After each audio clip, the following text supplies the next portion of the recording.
ब्रह्मसूत्र प्रस्तुतकर्ता स्वयं Prakash Sharma. Video 12C। Brahmasutra की इस प्रस्तुति में ब्रह्मसूत्र के तीसरे अध्याय के दूसरे भाग के श्लोक नंबर 16 से श्लोक नंबर 23 तक हैं। ब्रह्म के विरोधी लक्षणों पर चर्चा जारी है। ब्रह्मसूत्र। कुछ लोग तैत्तिरीय उपनिषद की श्रुति के हवाले से अपनी शंका व्यक्त करते हैं। इस श्रुति के एक मंत्र में परमात्मा को सत्य, ज्ञान और अनंत बताया है। उनकी शंका यह है कि इस प्रकार ब्रह्म को ज्ञान स्वरूप बताया है, उसे सत्य, संकल्प आदि गुणों वाला नहीं बताया है। इसलिए वे कहते हैं कि ब्रह्म को दोनों लक्षणों वाला नहीं माना जा सकता।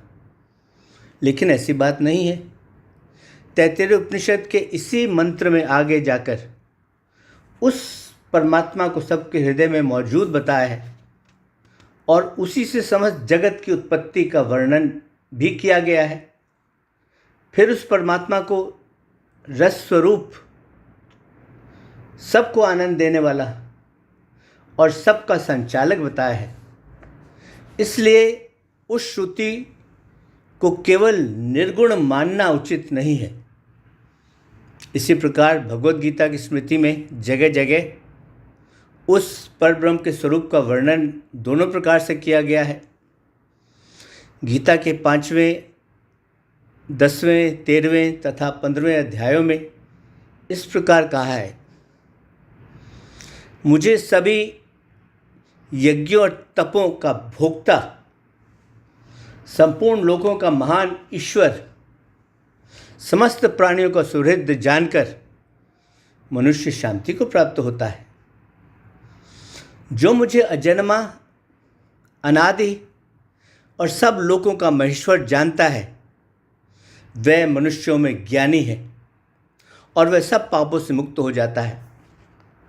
ऐसे सगुण रूप वाला मैं केवल अनन्य भक्ति द्वारा ही देखा जा सकता हूँ, तत्व से जाना जा सकता हूँ और मुझ में प्रवेश भी किया जा सकता है।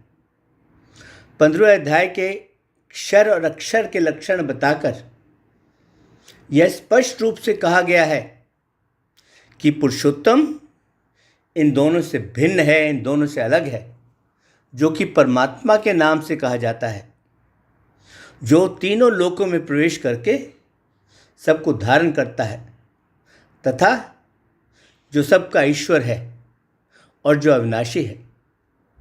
इस प्रकार परब्रह्म पुरुषोत्तम के सगुण स्वरूप का वर्णन करके अंत में यह भी कहा है, जो मुझे इस प्रकार पुरुषोत्तम जानता है, वह तो सब कुछ जानने वाला है।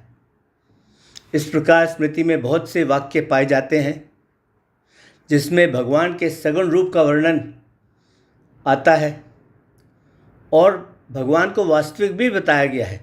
इसी तरह श्रुतियों स्मृतियों में परमेश्वर के निर्गुण, निर्विशेष रूप का वर्णन भी पाया जाता है और यह भी सत्य ही है। इन सब से तो यही सिद्ध होता है कि ब्रह्म दोनों प्रकार के लक्षणों वाला है। उस परब्रह्म के जो सगुण रूप हैं, वे रूप भी किसी उपाधि की वजह से नहीं है, बल्कि वे रूप तो स्वाभाविक हैं। ब्रह्म बिंदु उपनिषद में कहा है, सब भूतों की आत्मा परब्रह्म परमेश्वर तो एक है, हालांकि वह भिन्न भिन्न अलग अलग प्राणियों में स्थित है। इसलिए जिस प्रकार चंद्रमा का प्रतिबिंब एक और अनेक रूपों में भी देखा जाता है, इस उदाहरण से यह बात दिखाई गई है कि सर्व अंतर्यामी परमेश्वर सगुण और निर्गुण भेद से अलग अलग नहीं है, बल्कि एक ही है। फिर भी प्रत्येक जीवात्मा में वह अलग अलग दिखाई दे रहा है। यहाँ चंद्रमा के प्रतिबिंब का उदाहरण देकर यह भाव दिखाया गया है जिस प्रकार सूर्य और चंद्रमा आदि में प्रकाश का जो गुण है वह गुण उनके लिए स्वाभाविक गुण है, वह गुण किसी उपाधि की वजह से नहीं है। उसी प्रकार परमात्मा में भी जो सत्य, संकल्प, सर्वज्ञता और सर्वव्यापी होने के जो गुण हैं, वे सभी गुण भी उस परब्रह्म परमात्मा के स्वाभाविक गुण हैं। वे गुण किसी उपाधि की वजह से नहीं है। दूसरा यह भाव भी दिखाया है कि जिस प्रकार चंद्रमा का प्रतिबिंब जल में अलग अलग दिखता हुआ भी एक ही है, उसी प्रकार परमात्मा भी सब प्राणियों के अंतर्यामी के रूप में अलग अलग स्थित हुआ भी एक ही है। वे सब में रहता हुआ भी उन सब के गुण दोषों से लिप्त नहीं होता। उन सब के गुण दोष परमात्मा को नहीं लगते। भगवद गीता के 13वें अध्याय में इस वाक्य से इस सिद्धांत की पुष्टि की जाती है, जहाँ कहा है कि वह परमात्मा विभाग रहित है, फिर भी वह विभाजित की तरह सब प्राणियों में स्थित दिखता है। यही परमात्मा की विचित्र महिमा है। यहाँ प्रतिबिंब का उदाहरण किए जाने के कारण यह भ्रम हो सकता है कि परमात्मा का सब प्राणियों में रहना प्रतिबिंब की तरह कहीं मिथ्या तो नहीं है, कहीं वह वास्तव में तो नहीं है। तो ऐसी बात नहीं है। चंद्रमा के प्रतिबिंब का जो उदाहरण दिया गया है, वह उदाहरण पूरी तरह परमात्मा पर लागू नहीं होता, क्योंकि जो चंद्रमा है वह वास्तव में जल में नहीं है। जल में तो केवल उस चंद्रमा का प्रतिबिंब है, जबकि जो परमात्मा है वह परमात्मा तो सबके हृदय में सचमुच स्थित है और उन जीवों के कर्म अनुसार वह उनको अपनी शक्ति के द्वारा संसार में भ्रमण करवाता है। यह बात भगवद गीता के 18वें अंतिम अध्याय में कही गई है। यहाँ इस परब्रह्म को केवल एक अंश लेकर ऐसा मानना चाहिए कि परमेश्वर एक होकर भी नाना सा दिखाई देता है, जबकि असल में वह नाना नहीं है, वह तो एक ही है और सर्वशक्तिमान होने के कारण वह अलग अलग प्राणियों में एक रूप में स्थित है। लेकिन यदि ऐसी बात है तो फिर प्रतिबिंब का उदाहरण क्यों दिया जाता है? इस पर कहा जाता है कि शरीर के भीतर स्थित होने के कारण शरीर की तरह वह परमात्मा के बढ़ने घटने वाले होने की संभावना रहती है। इसलिए उसके निवारण में परमात्मा और चंद्र प्रतिबिंब इन दोनों की समानता है। इसलिए ऐसा उदाहरण दिया गया है। किसी वस्तु से जो उपमा की जाती है, वह उपमा की जाती है उस वस्तु के किसी एक अंश की समानता को लेकर वह की जाती है। यदि पूरी तरह से दोनों में समानता हो जाए तब तो वह उपमा ही नहीं रहता, लेकिन वह तो उनका वास्तविक वर्णन हो जाएगा। अतः यहाँ जिस प्रकार चंद्रमा का प्रतिबिंब जल में रहता हुआ भी जल के बढ़ने घटने आदि विकारों से अप्रभावित रहता है, वैसे ही परब्रह्म परमात्मा सब में रहता हुआ भी निर्विकार रहता है। उनके घटने बढ़ने आदि किसी भी विकार से वह लिप्त नहीं होता।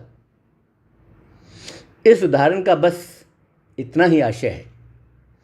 इसलिए इस उदाहरण से यह शंका नहीं करनी चाहिए कि परमात्मा की सब प्राणियों में स्थिति बताई है वह चंद्रमा के प्रतिबिंब की तरह अवास्तविक या झूठी है। वह तो सचमुच है। कठोपनिषद में कहा है, जिस प्रकार समस्त ब्रह्मांड में प्रवेश करती हुई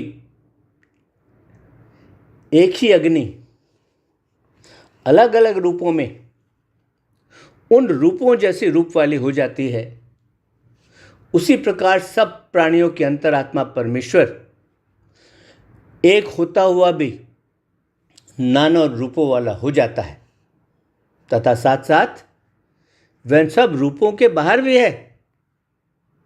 इस प्रकार प्रतिबिंब के अलावा दूसरे उदाहरण जो उस ब्रह्म की स्थिति के सत्य होने को बताने वाले हैं, ऐसे बहुत से उदाहरण वेद में देखे जाते हैं। इसलिए भी प्राणियों और प्रत्येक वस्तु में इस परब्रह्म परमेश्वर की स्थिति प्रतिबिंब की तरह केवल आभास मात्र नहीं है, यह सिर्फ एक धारणा नहीं है, किंतु यह तो सत्य है। इसलिए वह परमात्मा सगुण और निर्गुण दोनों प्रकार के गुणों वाला है, यह मानना ही ठीक है। बृहदारण्यक के उपनिषद में ब्रह्म के दो रूप मूर्त और अमूर्त बताकर प्रकरण आरंभ किया जाता है। यहाँ भौतिक जगत में पृथ्वी, जल और तेज, इन तीनों को उनके कार्य सहित मूर्त बताया गया है तथा वायु और आकाश को अमूर्त कहा गया है। इसी प्रकार जो आध्यात्मिक जगत है उसमें प्राण और हृदय आकाश को अमूर्त तथा उससे भिन्न शरीर और इंद्रियों का समूह आदि को मूर्त बताया है। उनमें से जिसको मूर्त बताया है उसको नाशवान बताया, यानी वह उस रूप में नहीं रहने वाला है, परंतु प्रत्यक्ष उपलब्ध होने के कारण उसे सत्य भी कहा गया है। ठीक उसी प्रकार अमूर्त को अमृत अर्थात नष्ट न होने वाला कहा है। इस प्रकार उन जड़ तत्वों के बारे बताते समय ही आदि भौतिक जगत में नेत्र वाले पुरुष को अमूर्त का सार कहा है। इस तरह सगुण परमेश्वर को साकार और निराकार इन दो रूपों का वर्णन करके फिर कहा है कि नेति नेति अर्थात इतना ही नहीं, इतना ही नहीं, इससे बढ़कर कोई और उपदेश नहीं है। उसके बाद यह बताया गया है कि उस परम तत्व का नाम सत्य का सत्य है। वह प्राण अर्थात जीवात्मा सत्य है और उसका भी सत्य वह परब्रह्म परमेश्वर है। इस प्रकार उस परमेश्वर के साकार रूप का वर्णन करके यह भाव दिखाया गया है कि उनमें जो जड़ अंश है वह जड़ अंश तो उसकी अपरा प्रकृति का विस्तार है और जो उसका चेतन अंश है वह चेतन अंश जीवात्मा रूप उसकी परा प्रकृति है। और इन दोनों का जो आश्रयभूत है वह तो पर ब्रह्म परमेश्वर है, जो इन दोनों से भी पर है, जो इन दोनों से भी श्रेष्ठ है। तथा यहाँ नेति नेति श्रुति सगुण परमात्मा का खंडन करने के लिए नहीं है, किंतु वह इतना ही है, इतना ही है, इस सीमित भाव का निषेध करके उस परमात्मा की असीमता, उस परमात्मा की अनंतता सिद्ध करने के लिए है। इसलिए नेति नेति कहकर सत्य के सत्य परमेश्वर का होना सिद्ध किया जाता है। अतः यह कहना कि परब्रह्म परमेश्वर केवल निर्गुण निर्विशेष है, सगुण नहीं, ऐसी बात नहीं समझनी चाहिए। उस परब्रह्म परमात्मा के सगुण और निर्गुण दोनों ही स्वरूप वास्तव में प्रकृति, मन, बुद्धि और इंद्रियों से परे है।